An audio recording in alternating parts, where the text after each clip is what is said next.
Bismillahirrahmanirrahim. Assalamualaikum warahmatullahi taala wabarakatuh. Bismillahirrahmanirrahim. Allahumma salli ala sayyidina Muhammad abdika wa rasulika nabiyil ummi wa ala alihi wasallim. Qala Syekh Mu'alif fadamallahu nafa'a bihi wa ikum fi darain amin. Kita sambung dengan kuliah indahnya hidup bersyariat, muka surat yang ke 27 pendidikan solat. Agama kita menganjurkan supaya anak-anak dididik mengejarkan solat atau solat sejak berusia 7 tahun lagi. Jadi sebelum 7 tahun kenal solat bersama-sama, biar dia kenal gerakan. Sebelum 7 tahun biar dia tahu ambil wudu. Sebelum 7 tahun biar dia solat sendiri. Kita dengarkan baca kuat, subuh, zuhur, asar, maghrib, isyak semua bacanya kuat, tak ada masalah. Jadi kita boleh dengar, kita boleh tahu apa yang betul, apa yang salah. Kita kena usahakan. Dia adalah anak kita, bukan anak orang lain. Jadi, dan setiap kali dia solat tu atas ajaran kita, kita pun dapat pahala kerana kita mengajarkan ibadah ataupun rukun Islam yang kedua. Ya. Anjuran ini terkandung dalam sebuah hadis Nabi SAW. Qala Rasulullah SAW, muru as-sabiyya bis-salati idza balagha 7 sinin wa idza balagha 10 sinin fadribuhu 'alayha. Maksudnya suruhlah, aku maqala Rasulullah SAW, kanak-kanak mengerjakan solat. Suruhlah kanak-kanak mengerjakan solat pada umur 7 tahun, dan apabila sudah sampai 10 tahun maka pukullah dia atas solat yang ditinggalkan. Maksudnya didiklah. Pukul atas dasar didik, bukan abuse please.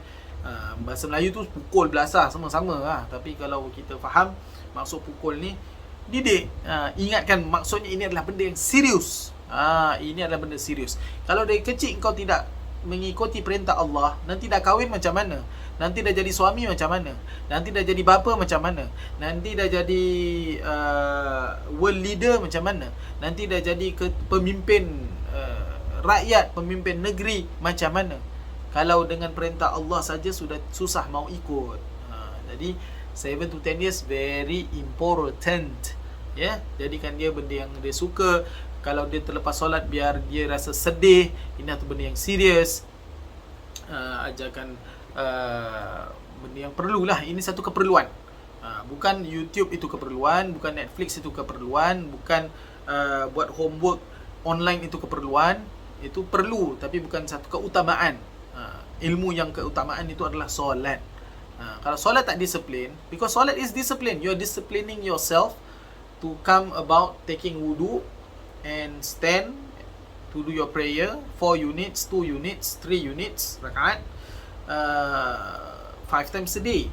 So that is discipline. So kalau solat dah tak disiplin, macam ni nak disiplin outside?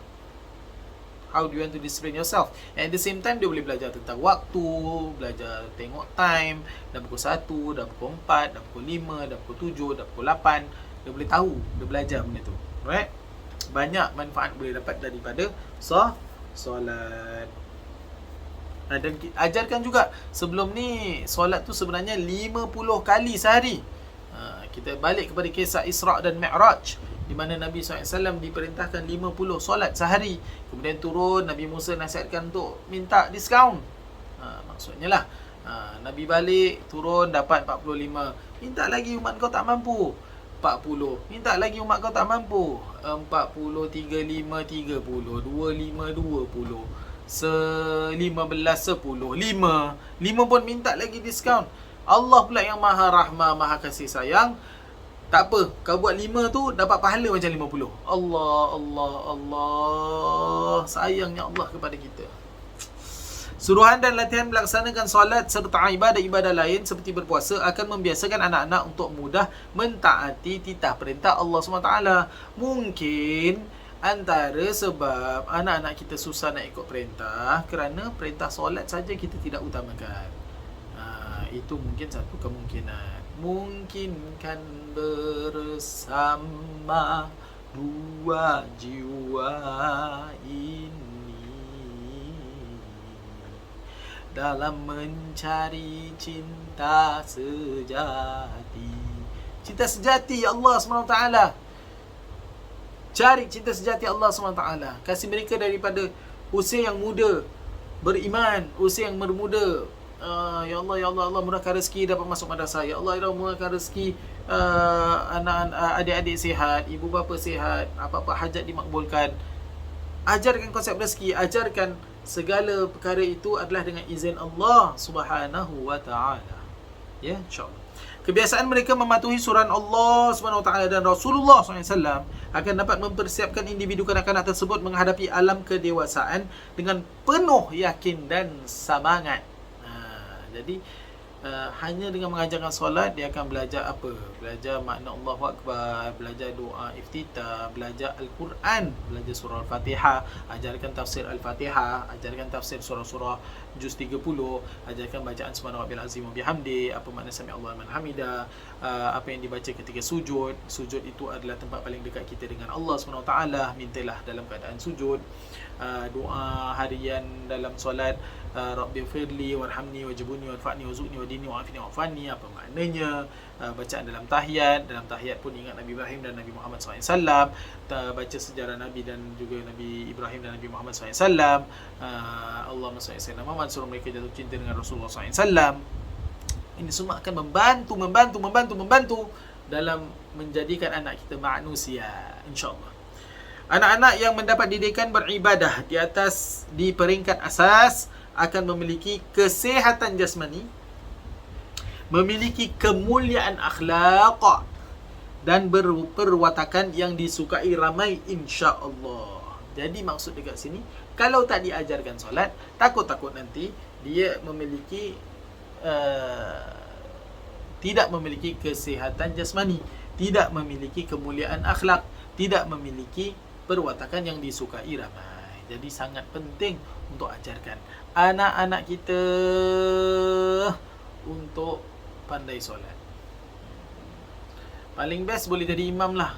Kalau tak boleh, jadi orang yang tidak tinggalkan solat dan orang yang rasa sedih apabila terlepas daripada solat. Kira bangun subuh lambat je sedih betul. Kita kata tak apa, boleh qada.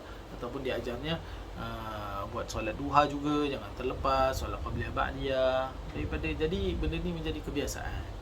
Bila jadi kebiasaan, senang, insya-Allah, tak rasa satu bebanan. Yang paling penting solat sama-sama, solat berjemaah, that is very important. So dia nampak pun kita buat, dan dia akan sama-samalah.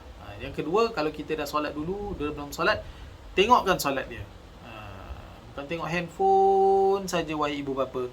Bukan tengok benda kehidupan orang lain saja, wahai ibu bapa. Tengok yang penting, yang utama, yang amanah itu adalah anak-anak anda, anak-anak kita. Kita yang bawa mereka ke dunia ini, kita bertanggungjawab.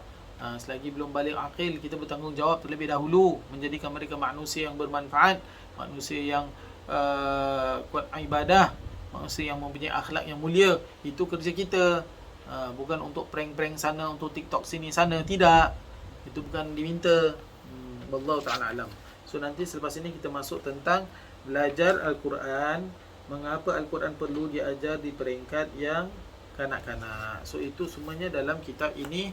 Dapatkan indahnya hidup bersyariat. Tak ada dekat kedai, cuba cari kat Shopee. InsyaAllah ada. Allahumma salli ala sayyidina Muhammad. Kitab ini kita cuba habiskan. Sekarang baru muka surat yang ke-27. Video yang lain ada di YouTube. Cari indahnya bersyariat #1, 2, 3 episod. Ini episod yang ke-32, insya-Allah. Jadi kita cuba habiskan. Ini adalah antara panduan fardu ain yang wajib kita tahu. Jadi kita dah masuk muka surat yang ke-27. Mudah-mudahan ada manfaatnya. Yang baik itu datang daripada Allah SWT. Kekurangan daripada saya sendiri. Kita jumpa pada hari-hari yang lain, insya-Allah. Setiap hari Isnin episod-episod akan keluar, insya-Allah. Isnin, Selasa, Rabu, Jumaat. Isnin, Selasa, Rabu, Jumaat jam 7.30 malam. Jam 7.30 malam. Semoga ia bermanfaat. Kita mainkan tidak lebih 10 minit. Jadi semua boleh santai ketika driving, ketika ada di Facebook, ada di YouTube nanti, insya-Allah, mudah-mudahan. Alright, kita jumpa lagi. Wassalamualaikum warahmatullahi wabarakatuh. Subhanallah bihamdika, nasyhadu an la ilaha illa anta, nastaghfiruka wa natubu ilaik. Bismillahirrahmanirrahim. Al 'asr innal insana lafi khusr illa alladhina amanu wa 'amilus solihat wa tawasaw bil haqqi wa tawasaw bis sabr. Wa sallallahu ala sayyidina Muhammadin wa ala alihi wa sahbihi wasallam. Walhamdulillahi rabbil alamin. Taqabbalallahu minkum minna wa minkum taqabbal. Karim. Terima kasih kepada semua yang menonton. Kita jumpa lagi pada kesempatan yang lain. Mudah-mudahan semua dalam keadaan sihat dan selamat. Semoga Allah makbulkan segala permintaan anda. Wassalamualaikum warahmatullahi taala wabarakatuh.